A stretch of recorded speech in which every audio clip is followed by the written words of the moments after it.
এখানে উপস্থিত আমাদের শ্রদ্ধেয় শিক্ষকবৃন্দ এবং আমার প্রাণপ্রিয় শিক্ষার্থী বন্ধুদেরকে আমার ব্যক্তিগত পক্ষ থেকে শুভেচ্ছা জানাচ্ছি।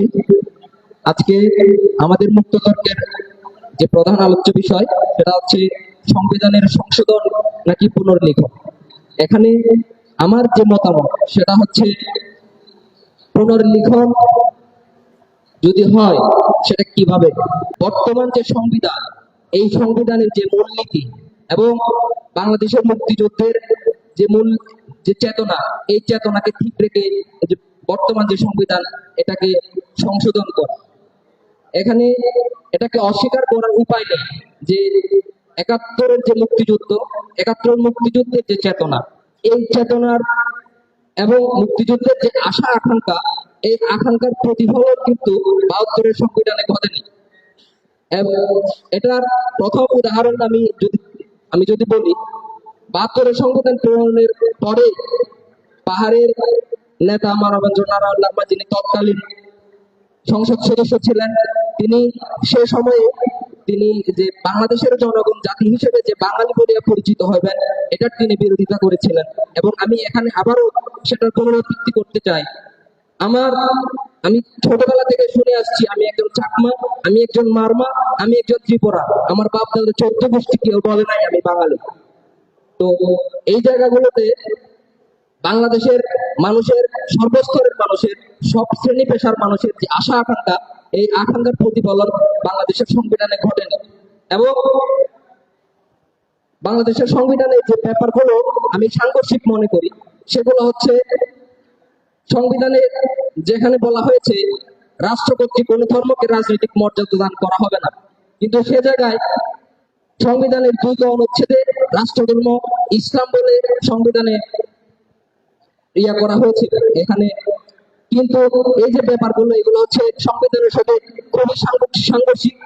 এবং সংবিধানের ২৩ অনুচ্ছেদে যেখানে পার্বত্য চট্টগ্রাম সহ এবং সমতলে যেসব জাতি গোষ্ঠীগুলো, বাঙালির বাইরেও যে সকল জাতি গোষ্ঠীগুলো রয়েছে, তাদেরকে উপজাতি, ক্ষুদ্র নৃগোষ্ঠী হিসেবে সংবিধানে আখ্যায়িত করা হয়েছে।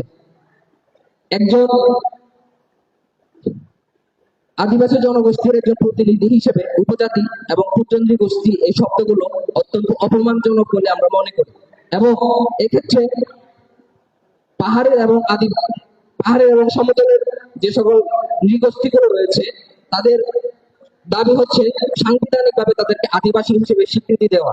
যদিও বা বাংলাদেশের বৃহৎ জনগোষ্ঠী আদিবাসী যে শব্দটির প্রতি তাদের দ্বিমত রয়েছে এবং বিভিন্ন ধরনের বিতর্কও রয়েছে। এখানে যদি বাংলাদেশে যদি আমরা একটা ইনক্লুসিভ যদি একটা রাজনীতি প্রতিষ্ঠা করতে চাই এবং একটা সেকুলার যদি রাষ্ট্র প্রতিষ্ঠা করতে চাই, তাহলে সব পক্ষের সাথে আলোচনার মাধ্যমে তাদের কি হিসেবে পরিচয় দেওয়া হবে, কি হিসেবে আখ্যায়িত করা হবে, সেই বিষয়গুলো সংশোধন এবং সমাধান করা উচিত বলে আমি মনে করি। এবং আজকে বাংলাদেশের ২৪-এর যে গণ অভ্যুত্থান, এই গণ অভ্যুত্থানের পরে আমি সবচেয়ে বড় যে চ্যালেঞ্জ মনে করি সেটা হচ্ছে বাংলাদেশের যে অর্থনৈতিক ব্যবস্থা, এই অর্থনৈতিক ব্যবস্থাকে আমূল পরিবর্তন সাধন করা। যেখানে বাংলাদেশের সংবিধানে কৃষক শ্রমিকের মুক্তির কথা বলা হয়েছে এবং একটা সমাজতান্ত্রিক অর্থনৈতিক ব্যবস্থার কথা বলা হয়েছে, যেখানে বলা হয়েছে উৎপাদন যন্ত্র, উৎপাদন ব্যবস্থা এবং বন্টন প্রণালীর মালিক এবং নিয়ন্ত্রক থাকবে হচ্ছে দেশের জনগণ।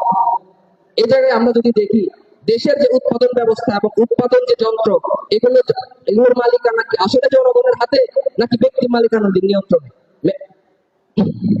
বাংলাদেশের সংবিধানে ১৩তম অনুচ্ছেদে যেখানে মালিকানা নীতিতে বলা হয়েছে যে রাষ্ট্র কর্তৃক নিয়ন্ত্রিত ব্যক্তি মালিকানাধীন থাকবে, কিন্তু ব্যক্তি মালিকানাধীন সম্পত্তি কি পরিমাণ থাকবে বা কতটুকু থাকবে সেটা আমরা নির্ধারণ হতে দেখিনি, কোথাও আমরা এটা নির্ধারণ করতে দেখিনি।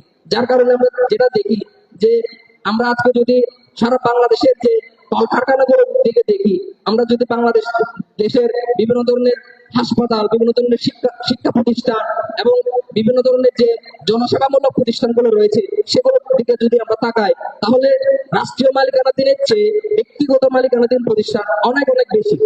যার কারণে বাংলাদেশের মানুষ, বাংলাদেশের জনগণ তাদের যে অধিকার, সেসব অধিকার থেকে বঞ্চিত হচ্ছে। আমরা যদি মৌলিক অধিকারের কথা বলি, আজকে এখানে শিক্ষা, চিকিৎসা, বাসস্থান এবং খাদ্য, এই বিষয়গুলো নিয়ন্ত্রণ করছে ব্যক্তি মালিকানাধীন বিভিন্ন ধরনের ব্যবসায়িক প্রতিষ্ঠান। এখানে রাষ্ট্রীয় কোনো ধরনের আমরা প্রতিষ্ঠান আমরা দেখতে পাই না। এই বিষয়গুলো যদিও বা সংবিধানে রয়েছে, কিন্তু এগুলোর উপর জোরদার কোনো আইনি প্রক্রিয়া আমরা দেখতে পাই না এবং এগুলো বাস্তবায়ন আমরা দেখতে পাই না।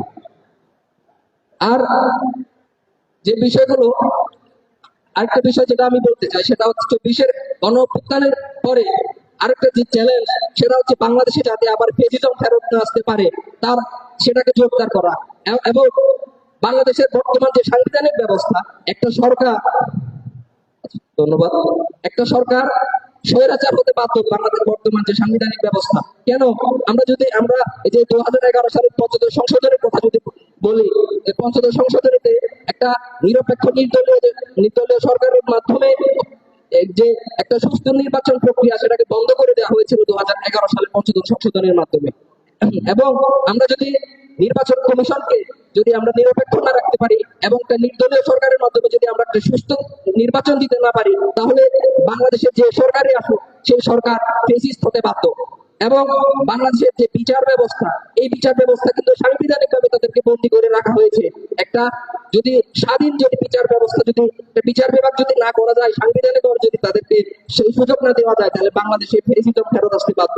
এবং আমরা বিভিন্ন ভাবে দেখেছি আজকে বাংলাদেশের স্বাধীনতার 53 বছরে যে যারা পুলিশ বাহিনী রয়েছে, আইন শৃঙ্খলা রক্ষাকারী বাহিনী রয়েছে, বিভিন্ন সরকার তাদের স্বার্থে তাদেরকে সবসময় ব্যবহার করেছে। এখানে আইন শৃঙ্খলা রক্ষাকারী বাহিনীকে যদি একটা স্বাধীনভাবে কাজ করতে দেওয়া না হয় এবং সরকারি দলীয় মুক্ত যদি তাদের করা না হয়, তাহলে বারবার ফেসিজম আমাদের কাছে ফেরত আসবে। এবং আমাদের সংবিধানে যে ব্যাপারগুলো আমরা বলতে চাই, পরিবেশ রক্ষার ক্ষেত্রে আমাদের সংবিধানে অবশ্যই জোর দিতে হবে। এবং সর্বশেষে আমি যে আমার যে যেটা বলতে চাই, 20 সেকেন্ডের মধ্যে শেষ করেন, ধন্যবাদ। আমি যেটা বলতে চাই সেটা হচ্ছে বাংলাদেশের যে সংবিধান, এই সংবিধানের যে মূলনীতিগুলো রয়েছে, যে যে 4টি মূলনীতি রয়েছে, এগুলো ঠিক রেখে, এগুলো বজায় রেখে বাংলাদেশের সংবিধান আবার সংশোধন করা হোক এবং সব শ্রেণীর সব পেশার মানুষকে তাদেরকে যুক্ত রেখে বাংলাদেশের সংবিধানকে সংশোধন করা হোক। ধন্যবাদ।